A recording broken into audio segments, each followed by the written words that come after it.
మన గుంతకల్ న్యూస్ ని లైక్ చేయండి, షేర్ చేయండి, సబ్స్క్రైబ్ చేయండి. మన గుంతకల్ న్యూస్ లో లైక్ చేయండి, సబ్స్క్రైబ్ చేయండి అండ్ షేర్ చేయండి. థాంక్యూ. మన గుంతకల్లు న్యూస్ కి స్వాగతం.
పట్టణంలో అజంతా సర్కిల్ లో సిపిఎంఎల్ నూడల్స్ పార్టీ ఆధ్వర్యంలో నిరసన కార్యక్రమం చేపట్టడం జరుగుతుంది.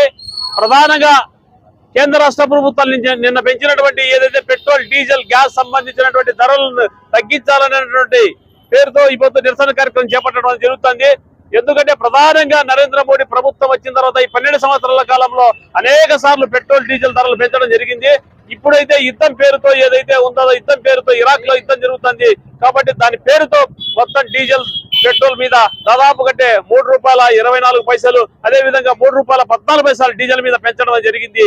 ఈ విధమైనటువంటి దుర్మార్గమైనటువంటి చర్యలు కానీ లేకపోతే దుర్మార్గమైనటువంటి విధానాలు కానీ నరేంద్ర మోడీ ప్రభుత్వం చేపట్టడం అనేది ప్రజలంతా పూర్తిగా వ్యతిరేకించడం జరుగుతుంది. ఈ విధంగా పెట్రోల్, డీజిల్ ధరలు పెంచడం వల్ల పూర్తిగా ఏదైతే సామాన్య మద్దతు ప్రజల మీద పూర్తిగా అదనపు భారాలు పడడం జరుగుతుంది. నిత్యావసర వస్తువులు కూడా పూర్తిగా పెరిగే పరిస్థితి ఏర్పడింది. అదే విధంగా ఏదైతే పాలు లేకపోతే మిగతా ఉన్నటువంటి నిత్యావసర బియ్యం కానీ లేకపోతే మద్య నూనె కానీ లేకపోతే మందులు కానీ రకరకాల ఉన్నటువంటి ఏదైతే నిత్యావసర వస్తువులు అన్ని కూడా ఇప్పుడు ఆకాశం అంటే పరిస్థితి కూడా మనం చూస్తున్నాం. కాబట్టి ఇవన్నిటిని కూడా తగ్గించాలి, లేకపోతే ప్రజలు కొనుగోలు శక్తి పూర్తిగా పడిపోయే పరిస్థితి కూడా ఏర్పడడం జరిగింది. కాబట్టి ఇప్పటికే భారతదేశంలో తీవ్ర ఆర్థిక సంక్షోభంలో ఉంది. ఇటువంటి సంక్షోభంలో డీజిల్ రేట్లు పెంచడం అంటే నిజంగా ఒక రకమైనటువంటి ప్రజల యొక్క భవిష్యత్తును దెబ్బతీయడం అనేది కూడా నరేంద్ర మోడీ గుర్తించాలి. ఇప్పటికే నిన్న వచ్చినటువంటి ఏదైతే నరేంద్ర మోడీ హైదరాబాద్ పర్యటనకు వచ్చినప్పుడు కూడా పొదుపు చర్యలు చేపట్టాలని చెప్పడం జరుగుతుంది. అయితే వామపక్ష గతంలో నుంచి కూడా భారతదేశం తీవ్ర ఆర్థిక సంక్షోభంలో ఉందనేది అనేక సార్లు చెప్పడం జరిగింది. అటువంటి ఆర్థిక సంక్షోభం ఇప్పుడు నరేంద్ర మోడీ అంగీకరించడం జరుగుతుంది.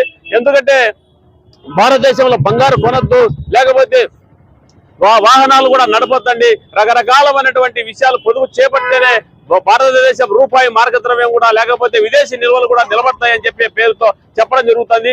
ఈ విధంగా చెప్పడం అంటే భారతదేశం ఆర్థిక సంక్షోభంలో ఉందనేది కూడా నరేంద్ర మోడీ ప్రభుత్వం అంగీకరించినట్టు తెలపడం జరుగుతుంది. ఇప్పటికే ఎందుకంటే అమెరికా సామ్రాజ్యవాదానికి పూర్తిగా బూడిగం చేసే విధానాలను అవలంబించడం జరుగుతుంది.